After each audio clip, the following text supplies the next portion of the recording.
I don't care what you say. Ole Miss basketball should be ranked right now. They're 15-1, and they're doing more than enough. Yes, they lost in Tennessee. So does a lot of teams. It's the Locked On Ole Miss podcast. You are Locked On Ole Miss, your daily podcast on the Ole Miss Rebels. Part of the Locked On Podcast Network, your team every day.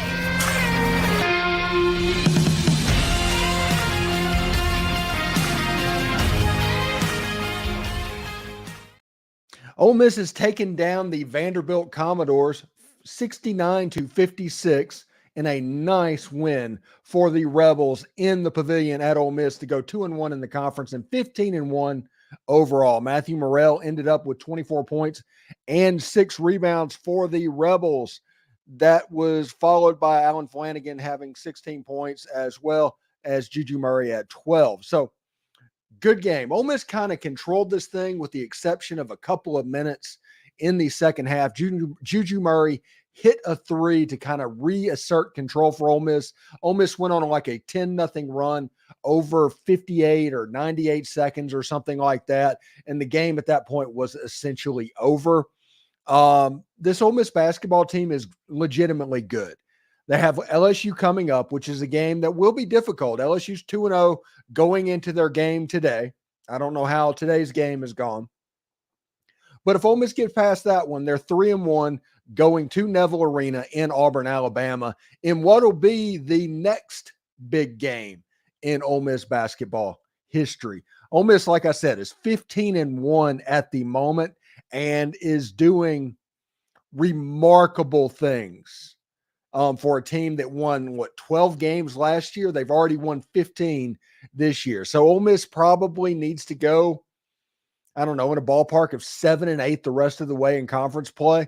And if they do that, they'll make the NCAA tournament no problem. I mean, essentially, if this keeps going, if they keep stacking wins on top of wins, you could be looking at this NCAA tournament as a foregone conclusion type situation. Because if Ole Miss beats LSU and goes to 16-1, and they somehow get past Auburn to go to 17-1, then you've got the quality wins and the record to where essentially the rest of the way you're playing for seeding. If it would take a monumental collapse for that to happen. But looking at the stats for the game, Ole Miss shot about 40%, didn't shoot particularly well. They did shoot 40% from three and 73% from the foul line. It was kind of a one-sided called game. I'm not on the referee bias type train or anything like that. That's not what I'm saying. I'm just saying that at one point in the second half, Ole Miss had like 8 fouls to Vanderbilt having 1. A lot of that could be it could be contributing to Ole Miss not driving, settling for jump shots. There's a lot of things that could mean, but that's a weird, unbalanced number as well. So I do think Ole Miss deserves to be ranked.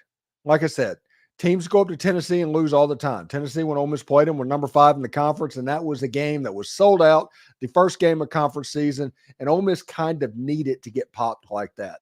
And looking at it, Ole Miss kind of dropped too far. We'll see if Ole Miss gets back into the poll this week as well. Pretty fired up about everything that's going on right now. So, just like everything else, whenever we do these live streams, whenever you comment, please put where you're watching from in your comment so I can read that on the air as well. And interesting, we'll also talk a little bit about recruiting in the transfer portal if that's something you guys want to do as well. So Andrew Crawford says, hotty toddy from Tupelo. Nathan Rutherford, we left a lot on the court tonight, shooting bad shots and not dishing to the open man. We'll still have a lot to clean up. Either way, it's still a great day to be an Ole Miss Rebel from Ripley, Mississippi. Thank you, Nathan, very much. Hey, Cannon, when was the last time we were 15-1 to start the season? That I don't know. I know the last time that Ole Miss was 13-1 after the Tennessee game, this is not even including the Florida game, would have been 2006-ish, somewhere in that time frame as well.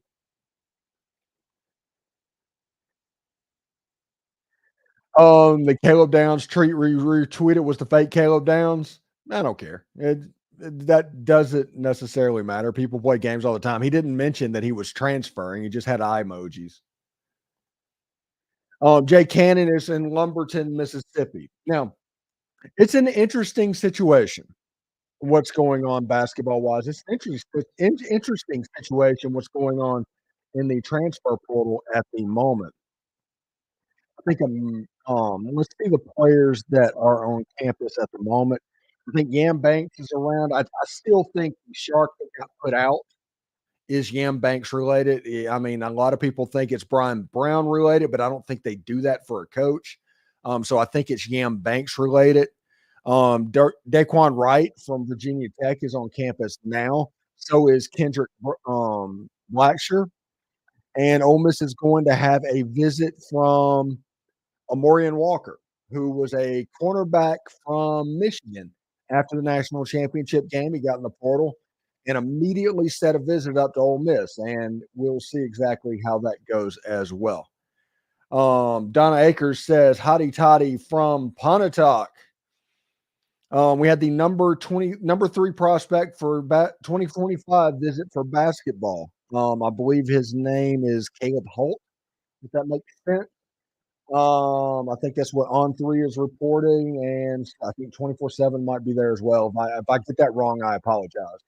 But yes, there's some massive goodwill that is being done right now with all of the visits that are on board on Ole Miss's campus, both basketball and football. Now, I do like the fact that Ole Miss is going by the phrase Bloxford, BL, and then Oxford, Bloxford, because Jermaine Sharp and Ole Miss leading the nation in block shot. Women's basketball is kind of right there with them, leading the nation, or something like that in block shots. Kind of cool stuff. I like the block. Um, Lots of stuff going on as well. Nathan Rutherford inside Ole Miss. I'm not aware of that one. Who that is? A Blackson verbally committed. I'm not sure how true that is, but the rumor on the count is run by Knox Kiffin. I guarantee you, with the shot that Knox Kiffin was getting emergency room work, he's not running that account.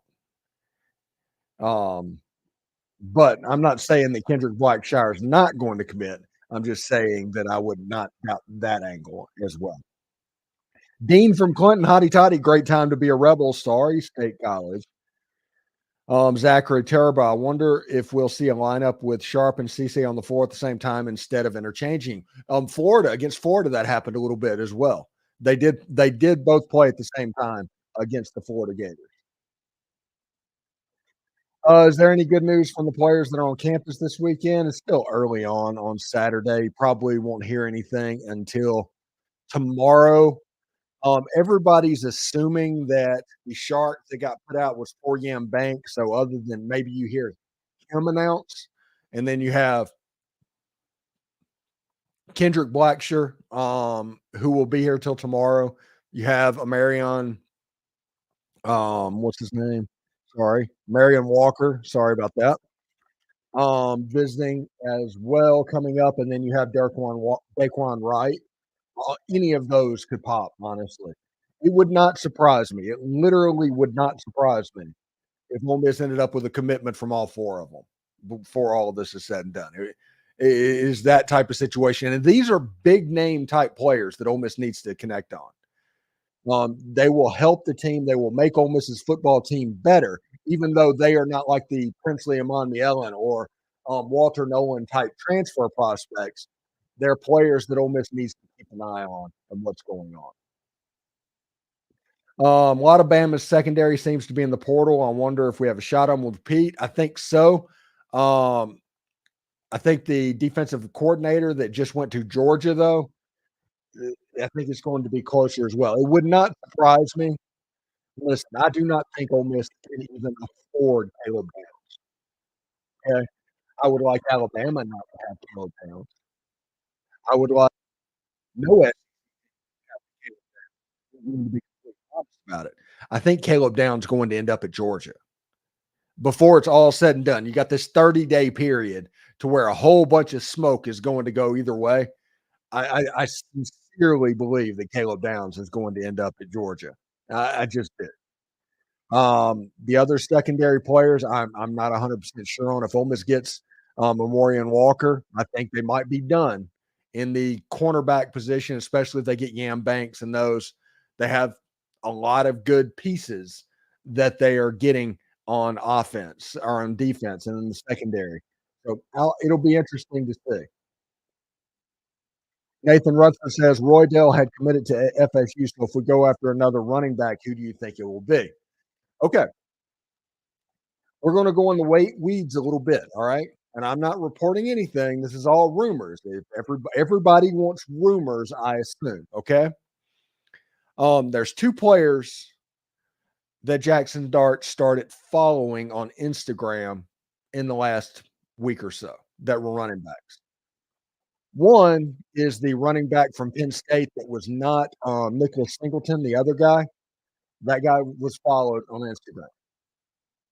And the other one is the running back at Texas Tech who is coming back to school. He would be a one and done. He started getting followed. If you had to ask me, that would be something that we at least need to keep an eye on in the future. Those two players. I forget his name. Just let's see exactly how that goes. I know this is a horrible pod, and I'm just going to look up the names real quick. So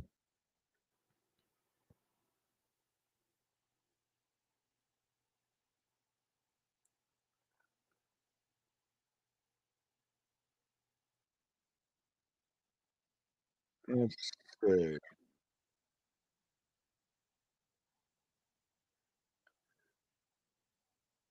I think you have the running back Taj Brooks at Texas Tech, and you have Katron Allen, who was recorded from Penn State. Other players that have been recently followed include, let's see, who is Nathaniel Klepo from Washington, and he also is following Jabbar Muhammad from Washington, and another player from Washington. Just something to keep an eye on. Again, nothing may come of it. Nothing may come of it, but this is a good face for kind of reading the tea leaves of what's going on and where they might be looking, my opinion. Zachary Turber, could you see us getting a random quarterback in the portal, or Simmons and Howard locked in as the backup? I think quarterback room is done. I think any quarterback that Ole Miss signs is kind of a wasted money type situation. Walker Howard is ready to be the dude. On an even more personal note, has anybody heard how Knox Kiffin is doing? Saw he was in the hospital. No, I have not. But the fact that probably we haven't means that he's likely fine, honestly. But transfer portal wise, that's what we're looking at. And I get that this is kind of a secret live stream that everybody's watching because people tune in for the thumbnail, and we didn't do a football part of the thumbnail. But just know that if we're live stream, it's kind of open season on talking about everything, because we're at the point where we're excited about where Ole Miss basketball is, but Ole Miss was an 11-point favorite over the Vanderbilt Commodores. Move on to LSU, get that win. Let's concentrate on that. And then the transfer portal is the big story of the day, honestly.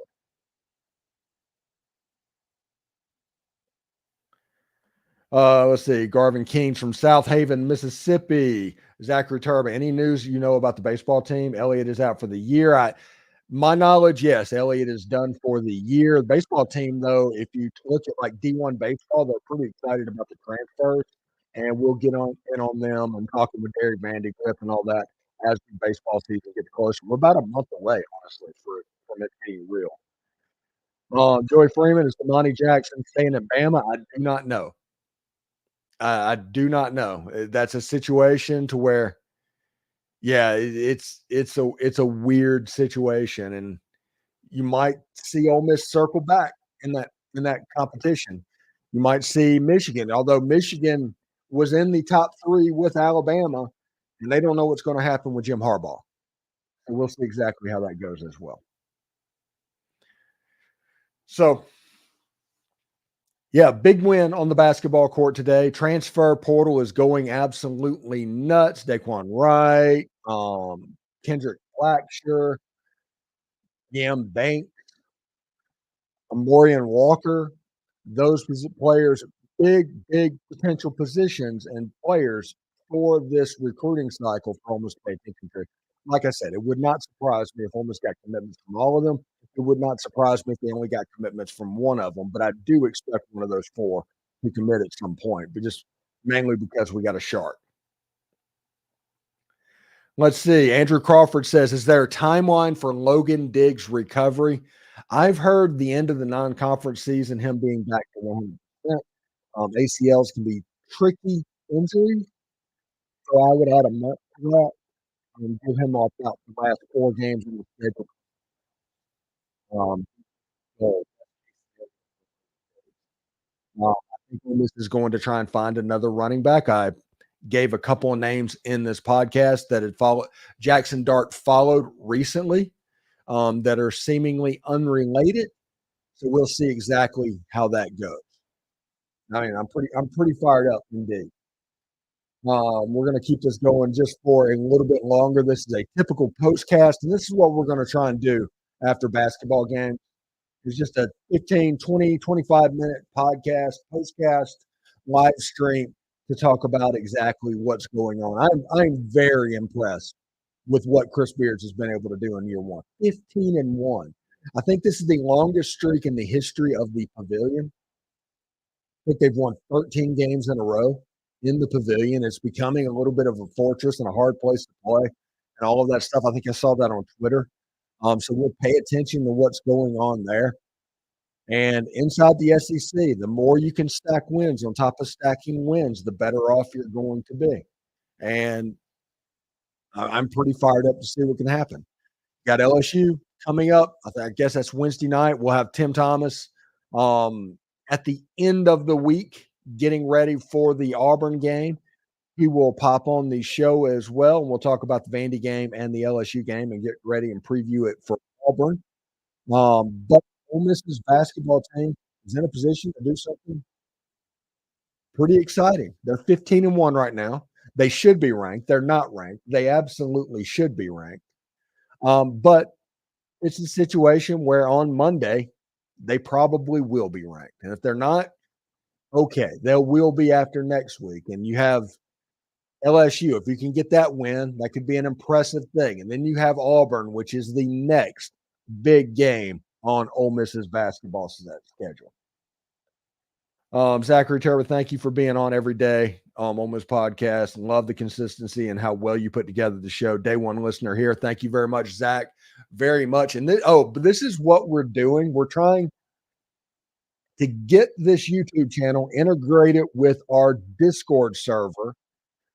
And in that Discord server, we're going to offer some extra type stuff that people can subscribe to. I'm not exactly sure what that is, but until then, it's kind of like, I don't know, view it as a tip or whatever, if that's something you want to do. If not, the price isn't going to go up and you'll always be able to check the Locked On this podcast. But we're going to integrate that and figure out how we can do that with Discord and to set that up to honestly continue to make the Locked On Ole Miss community the best community in Ole Miss sports, which is our goal. And we will always work towards that. So just bear with us and we'll get that done as well. We'll answer a few more questions, then we'll get out of here. Tennessee committed to UCF. Did we try to fill that position? We are. Kendrick Blackshear is on campus today. Joey Freeman, I'm ready to see the spring game. We are all. I think that there's going to be some people at that game. Nathan Rutherford, love your podcast, and every day you're here. Hopefully, we'll meet you in Oxford this year. The plan is this is the plan. If Ole Miss hosts a playoff game, I am starting to set up logistics, and everybody's like, "No, Steve, you're putting the cart ahead of the horse." Well, I have to. Logistics have to be planned, but it doesn't matter. But if that happens, I'm going to be broadcasting from Ole Miss the week of the playoff. That is my goal. And we're going to there's a lot of stuff in the fire, and over the course of the next year, we could potentially be telling you more about that as well. Saw where Sanders threw a TD in the Hula Bowl. Good for Spencer. Seriously, good for him. Basically, what is the best way to get involved in the Discord group? John Baker asked, and that is real simple. Just go to X. The link might be in the description, but if it's not, go to X. I put the link out there with every show when I put that on there. It's on Facebook. It's on all the socials. I put that out. Go into there, click on that, and just join the Discord group. It costs no money. I think it's going to be the best community in the Ole Miss sphere, and that is because we emphasize fun over all else, and we don't handle trolling at all if we can help it. So yeah, join it. You're welcome to see it all. We're trying to Nicolas Cage players that Lane Kiffin were in Dallas and Jacksonville seeing, and all of that stuff as well. So yeah, join that group. It should be really good. Speak it into existence. Yes, I'm going to keep talking about that. I'm the type person that aggravates the heck out of normal fans that are super superstitious, because I am a person that believes in speaking it into existence. John Baker says, "Thank you, brother. Hotty toddy." Yes, hotty toddy indeed. All right, I'm gonna get out of here for the weekend. Tomorrow's show, we have Max Torres talking recruiting. I think we're going to talk a Kylan Deere, Caleb Cunningham, and Andrew Maddox as far as recruiting the rest of the 2025 class. This will be Mac's first appearance on the program. So be nice to him, but it's a situation where we might have him back a little bit, a few more times, along with Brian Smith, just adding another voice for people to check out information. And so you don't have to take my word for it, essentially. But until next time, I hope everybody has a good weekend. We'll talk to you later. Hotty toddy.